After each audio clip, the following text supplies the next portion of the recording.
नमस्कार, मैं श्रुति सिंह। स्वागत है आप सभी का इनसाइड झारखंड न्यूज के बुलेटिन में। चली जानता है खबरों के बारे में। खबरों की शुरुआत करते हैं राजधानी रांची से। प्रधानमंत्री नरेंद्र मोदी की मन की बात कार्यक्रम भाजपा के महानगर कार्यालय में भाजपा कार्यकर्ताओं के साथ राज्य के विधायक सीपी सिंह ने सुनी। उसके बाद उन्होंने कहा कि प्रधानमंत्री मन की बात कार्यक्रम में उन सब बातों का जिक्र करते हैं जो आम जनता से जुड़े होता है, जो देश की भलाई के लिए होता है। ये कार्यक्रम सभी को सुनना चाहिए। ये एक प्रेरणादायक कार्यक्रम है। मेरे प्यारे देशवासियों, मन की बात में मैंने अक्सर आपसे ड्रग्स की चुनौती की चर्चा की। हर परिवार की ये चिंता होती है कि कहीं उनका बच्चा ड्रग्स की चपेट में ना आ जाए। अब ऐसे लोगों की मदद के लिए सरकार ने एक विशेष केंद्र खोला जिसका नाम है मानस। देश के यशस्वी प्रधानमंत्री आदरणीय नरेंद्र मोदी जी ने कई बातों का जिक्र किया, जिसमें हैंडलूम से लेकर खादी तक का कैसे उसको बढ़ावा देना है और 4 गुना बिक्री हो बढ़ गई, 400 गुना। उसी प्रकार से चूंकि 15 अगस्त आने वाला है, अगस्त महीना क्रांति का महीना है, तो सबों से आग्रह भी किया है कि भाई खादी खरीदें, हैंडलूम खरीदें। फिर ही बाघ, क्योंकि बाघ तो हमारे देश की शान है, तो बाघ संरक्षण पर भी उन्होंने बहुत जानकारी दी है। फिर नशा मुक्ति अभियान के बारे में बोला है 1933।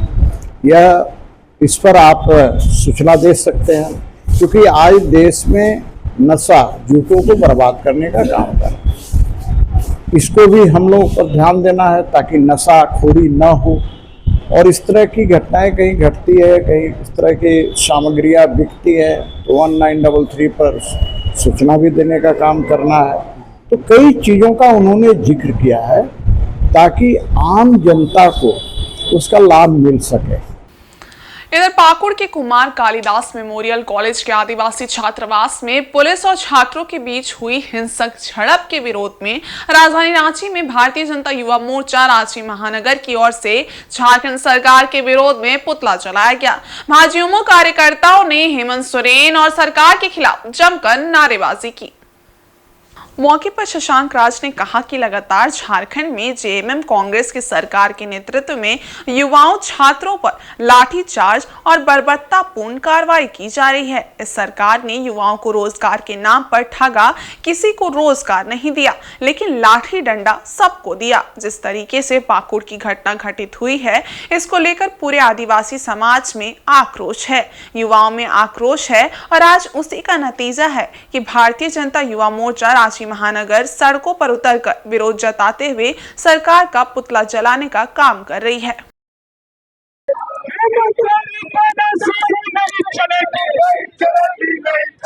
अरे आगे बढ़िए ना।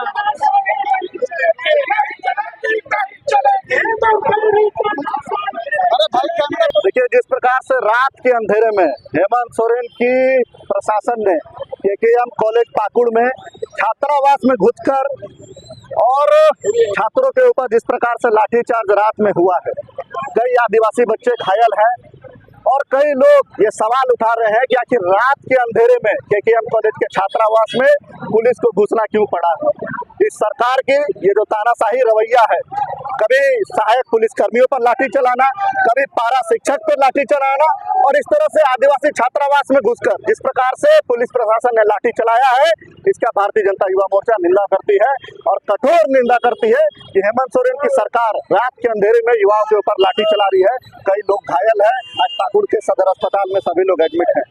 हेमंत सोरेन जी, ये तो लाठी नीति राज्य में नहीं चलता हो कि राज्य में अगर कोई चलेगा तो यहाँ पे सुरक्षा देना पड़ेगा युवाओं को। रात के अंधेरे में युवाओं पे लाठी चलाना आप लोग बंद कीजिए, अन्यथा भारतीय जनता युवा मोर्चा पूरे प्रदेश में युवाओं के ऊपर जो लाठी चलाया गया है, इसको लेकर पूरे प्रदेश में आंदोलन करेगा।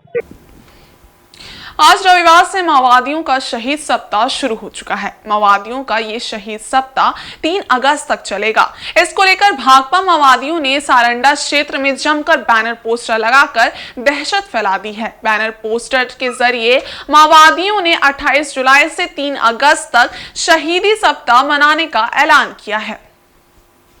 इस घटना के बाद से क्षेत्र में काफी दहशत है। मिली जानकारी के अनुसार भाकपा माओवादियों ने शनिवार की देर रात सरायकेला थाना क्षेत्र के पचपहिया से लेकर डोमलय बाजार तक के आसपास के क्षेत्रों में बैनर और पोस्टर लगाया है, जबकि मनोहरपुर सरायकेला मुख्य सड़क मार्ग में नक्सलियों ने बुकलेट भी फेंका है। नक्सलियों के द्वारा पोस्टर बैनर लगाए जाने से आसपास क्षेत्र के गाँव में दहशत का माहौल बन गया है। इधर नक्सलियों द्वारा बैनर पोस्टर लगाए जाने की सूचना मिलते ही सरायकेला पुलिस दल बल के साथ मौके पर पहुंचकर बैनर व पोस्टर और सड़क में फेंके गए बुकलेट को जब्त कर लिया है।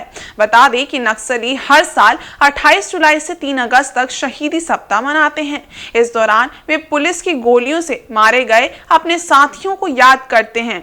इधर छोटा नागरा क्षेत्र में भी माओवादियों द्वारा पोस्टरबाजी की गई है और लोगों से शहीद सप्ताह को सफल बनाने की अपील माओवादी कर रहे हैं।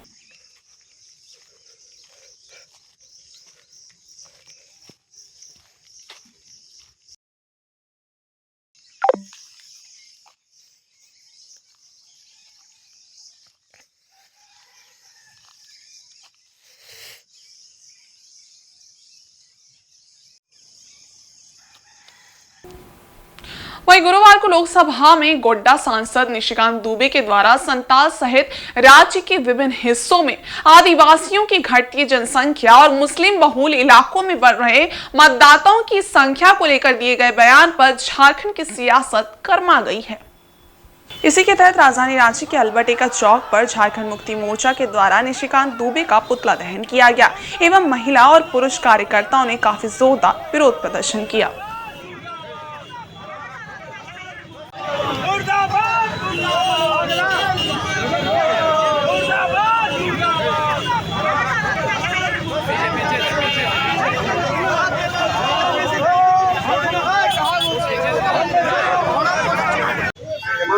जो बढ़ते हुए प्रतियोगिता है उससे घबरा कर हमारे सांसद तो हम लोग सोचते थे कि बहुत समझदार व्यक्ति है, पढ़े लिखे आदमी है, इस तरह का मोर्चा बयान देते हैं कि बंगाल और कुछ प्रधान क्षेत्र को मिलाकर एक नया केंद्र शासित प्रदेश बनाया जाए।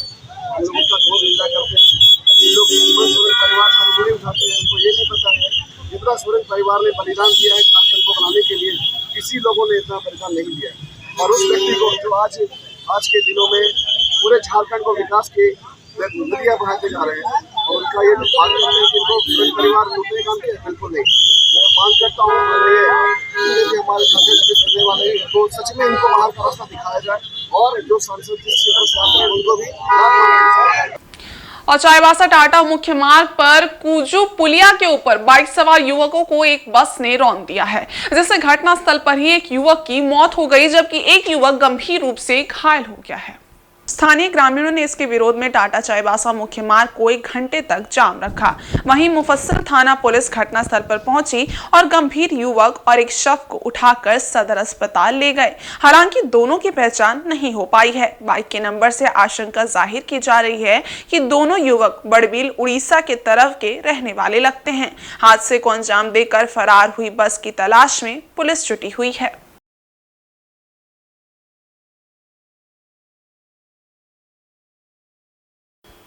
और इधर प्रदेश कांग्रेस के निर्देश पर पूरे राज्य में यूथ कांग्रेस की ओर से हर घर खटाखट योजना की शुरुआत हुई है।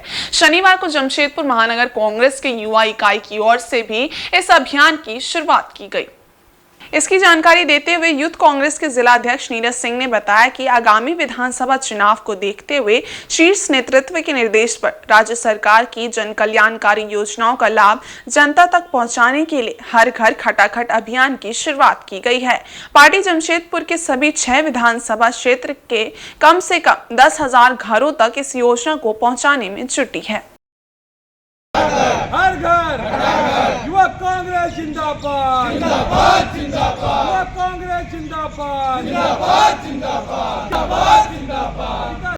कांग्रेस कमेटी के द्वारा आज जो प्रदेश कांग्रेस के द्वारा जो प्रोग्राम लॉन्च हुआ है हर घर खटाखट, या प्रोग्राम का लॉन्चिंग आज पूर्वी सिंहभूम में हुआ है। और ये आज के बाद से हम लोग हर विधानसभा में 6 विधानसभा में जो प्रोग्राम है हर घर खटाखट, हर घर खटाखट, इसको हम लोग हर विधानसभा में लॉन्च करेंगे और साथ ही साथ ट्रेनिंग प्रोग्राम करेंगे। या एक हम लोग का ऐप के माध्यम से यह प्रोग्राम होगा जो 4.5 साल में जो सरकार का जो लाभ है 200 यूनिट फ्री, बिजली फ्री, अभी हर महिलाओं को जो है 1000 रुपये जो खाता में जाएगा, इस तरह का जो लाभ योजनाएं हैं इसके बारे में हम लोग जाके घर घर बताएंगे और उन्हें अपना संदेश देंगे। इधर जमशेदपुर के बागबेड़ा थाना पुलिस ने चाईबासा बस स्टैंड के समीप से ब्राउन शुगर तस्कर जमीर अहमद को 170 पुड़िया ब्राउन शुगर, 42,000 नगद और एक मोबाइल फोन के साथ गिरफ्तार कर न्यायिक हिरासत में भेज दिया है। इसकी जानकारी देते हुए एसपी ऋषभ गर्ग ने बताया कि वरीय पुलिस अधीक्षक महोदय को गुप्त सूचना मिली थी कि चाईबासा बस स्टैंड के समीप एक व्यक्ति ब्राउन शुगर के साथ खड़ा है, जिसके बाद बागबेड़ा थाना प्रभारी के नेतृत्व में तत्काल छापेमारी करते हुए उक्त युवक को हिरासत में लेकर जांच की गई। उसके पास से 170 पुड़िया ब्राउन शुगर, 42,000 रुपए नगद और मोबाइल बरामद किया गया। पूछताछ में उसने बताया कि उसके भाई का साला मोहम्मद दौलत खान, जो पश्चिम बंगाल के खड़गपुर का रहने वाला है, उससे ब्राउन शुगर लेकर शहर में इसकी आपूर्ति करता है। उसके खिलाफ जांच शुरू कर दी गई है। 26 तारीख को एक गुप्त सूचना हम लोग को प्राप्त हुई थी कि एक व्यक्ति जिसके पास काफ़ी मात्रा में ब्राउन शुगर जैसा दिखने वाला पदार्थ मौजूद होने की आशंका है, उसके बारे में एक सूचना प्राप्त हुई। उसी सूचना के आलोक में हम लोगों ने एक टीम बनाई और जब उस टीम ने छापामारी किया तो वहाँ पे वह व्यक्ति, उसके पास से लगभग 170 पुड़िया जो है ब्राउन शुगर जैसा दिखने वाला एक पदार्थ हम लोगों ने जब्त किया। इसकी प्रॉपर विधिवत जब्ती बना करके हम लोगों ने उस व्यक्ति को उसके पास से लिया और उसके पश्चात जब अनुसंधानकर्ता के द्वारा उस व्यक्ति से पूछताछ किया गया तो उसने कुछ लोगों का नाम इसमें और भी लिया है। तो अब हम लोग उसकी फॉरवर्ड और बैकवर्ड लिंकेज पे काम कर रहे हैं और इस व्यक्ति को तो हम लोग जेल भेज ही रहे हैं। आशा करते हैं इसमें और भी जो लोग संलिप्त हैं इस नेटवर्क में, उनको भी हम लोग जल्द ही जेल भेजेंगे। वहीं सरायकेला जिले के चांडेल अनुमंडल क्षेत्र अंतर्गत कपाली में रविवार सुबह अजीबोगरीब नजारा देखने को मिला। यहां इमली के एक पेड़ से लोगों ने दूध जैसा प्रतीत सफेद रंग का तरल पदार्थ निकलते देखा। इसके बाद वहां लोगों की भीड़ लग गई। कपाली के केंद्रडी बस्ती में रविवार सुबह स्थानीय लोगों ने सड़क किनारे मौजूद एक इमली के पेड़ से सफेद तरल पदार्थ निकलता देखा। इसके बाद लोगों में उत्सुकता और कौतूहल बढ़ गई। इस अजीबोगरीब घटना को देखने लोग सड़क किनारे जमा होने लगे। कुछ ही देर में घटना जंगल की आग की तरह क्षेत्र में फैल गई, जिसके बाद सुबह से ही पेड़ के पास लोगों का जमावड़ा लग गया। इस बीच लोग वहां पूजा अर्चना करने जुट गए। कुछ लोगों का मानना है कि सावन के इस महीने में पेड़ से दूध निकलना किसी चमत्कार से कम नहीं है। धीरे धीरे इमली पेड़ की पूजा करने लोग यहां दूर दराज से भी पहुंच रहे हैं। वहीं स्थानीय लोगों द्वारा योजना तैयार की जा रही है कि आगे यहां बृहद स्तर पर पूजा अर्चना आयोजित होगी।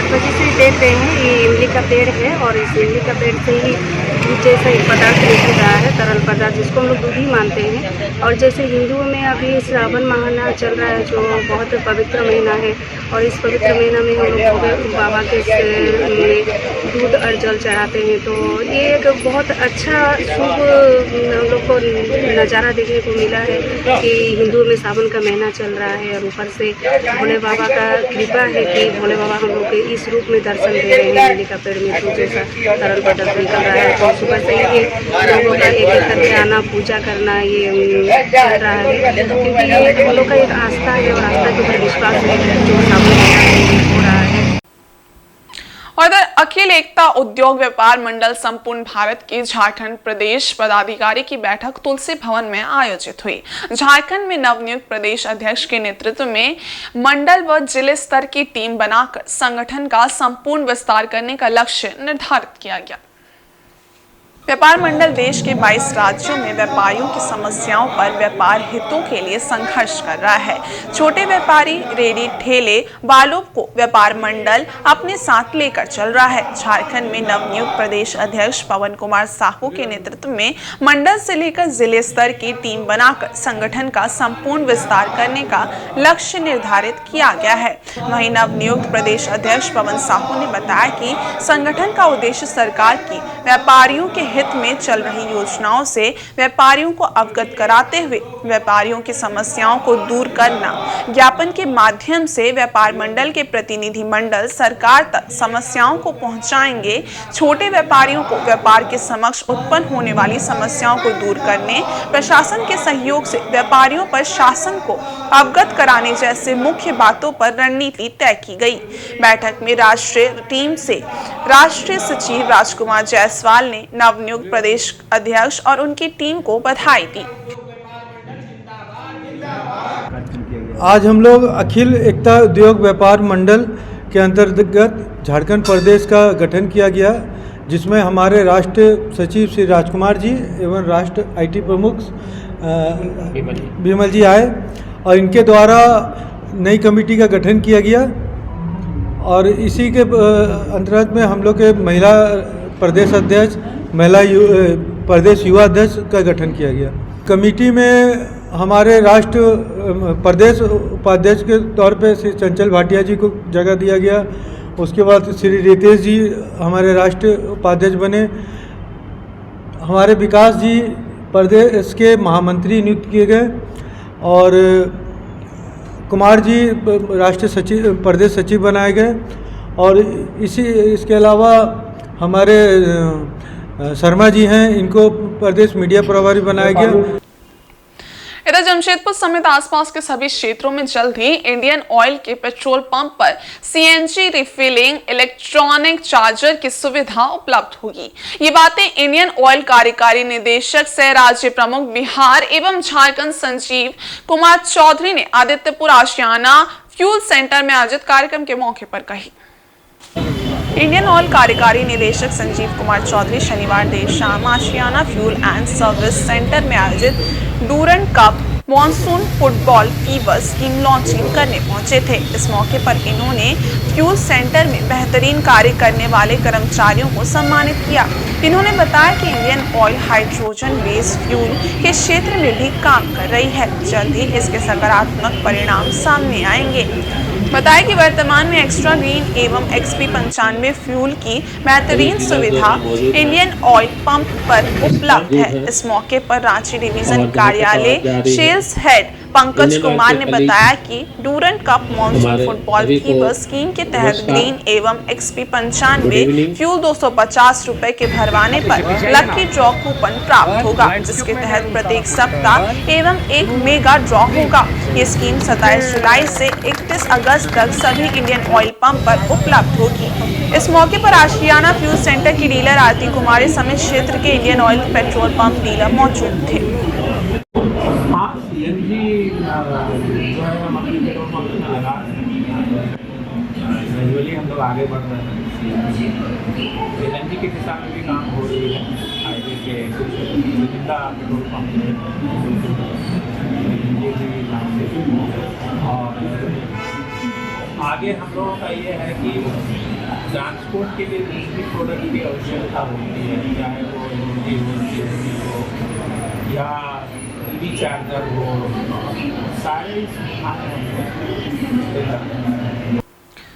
जोहार ग्रामीण विकास संघर्ष समिति द्वारा हाता में प्रेस वार्ता का आयोजन किया गया। प्रेस वार्ता के दौरान समिति के अध्यक्ष महीन सरदार ने कहा कि एक प्रतिनिधि मंडल ने अपनी विभिन्न मांगों को लेकर जमशेदपुर के उपायुक्त अनन्य मित्तल को मांग पत्र सौंपा है। समिति के अध्यक्ष महीन सरदार ने कहा कि झारखंड शिक्षक पात्रता परीक्षा 2024 में जनजातीय भूमिज भाषा के आंकड़ों में सुधार को लेकर एक प्रतिनिधि मंडल ने जमशेदपुर उपायुक्त अनन्य मित्तल को मांग पत्र सौंपते हुए कहा कि झारखंड राज्य में आदिवासी भूमिज भाषा को द्वितीय भाषा का दर्जा प्राप्त है।